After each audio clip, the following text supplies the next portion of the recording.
Bonjour, je suis Younes Benjeloun de marketing-pipeline.com et je vous fais cette dernière vidéo de mon voyage à la Silicon Valley, San Francisco, ici de mon hôtel, du 46e étage de mon hôtel à San Francisco avec cette belle vue sur la ville et sa région.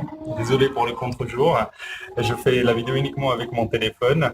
Et je voulais vous parler particulièrement de ma dernière visite hier chez Facebook avec l'équipe de Facebook at Work. C'était une visite très intéressante à plusieurs titres. D'abord, de voir un peu ce mastodonte qui aujourd'hui touche plus de 1,7 milliard d'utilisateurs, donc pratiquement plus d'1 milliard d'utilisateurs par jour. Il a atteint ce pic-là en août. C'est incroyable ce positionnement extrêmement large et de voir comment la startup elle a commencé en 2004 avec une proposition de valeur très spécifique uniquement aux étudiants de la Harvard, du campus de la Harvard University. Ensuite, en 2 ans, il était exclusivement réservé au monde de l'éducation et aux universités avant de s'ouvrir par la suite au grand public. Et même avec ce plus de milliards d'utilisateurs par jour, ils ont des data scientists pour vraiment proposer une expérience utilisateur très personnalisée par personne, lui proposer le contenu qui lui correspond le mieux en fonction des aspirations, de ses likes, de ses engagements, pour que cette expérience utilisateur soit très riche.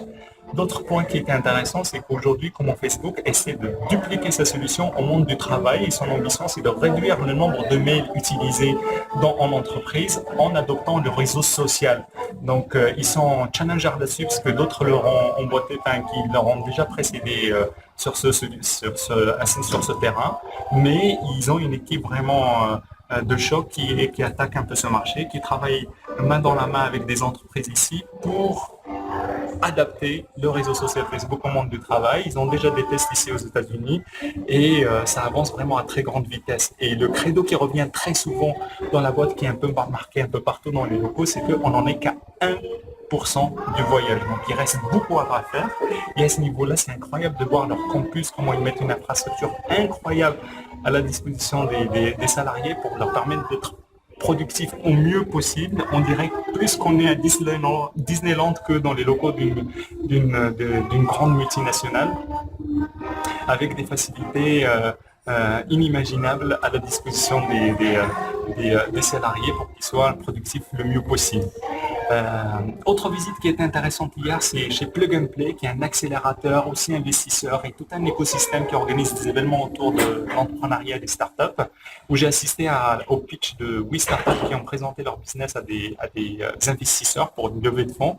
C'était intéressant de voir un peu ces entrepreneurs comment non seulement leur proposition de valeur, leurs innovations et la dynamique qu'ils apportent pour lever des fonds, mais aussi la remarque des investisseurs. Et un point qui est revenu très souvent, c'est vraiment à chaque entrepreneur, c'est en quoi il apporte une solution à un problème très spécifique.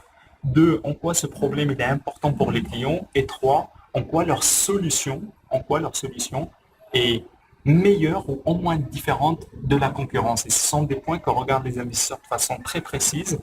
Et ça me fait penser aussi en perspective par rapport à l'exemple de Facebook, c'est que beaucoup d'entrepreneurs tombent dans le piège de penser que leur solution, que leur proposition de valeur peut servir un grand nombre de clients, un éventail de clients très très large, et ils oublient que le fait que quand on veut s'adresser à tout le monde, on finit par ne parler à personne. Donc, s'il y avait un learning à garder un peu de cette vidéo, c'est bien celui-là. Donc, je vous remercie pour votre attention. Je vous dis à très bientôt, toujours avec enthousiasme, énergie, engagement, et à très bientôt. Gars, laissez-moi vos coordonnées sur marketing-pipeline.com pour être informé des prochaines vidéos. Au revoir.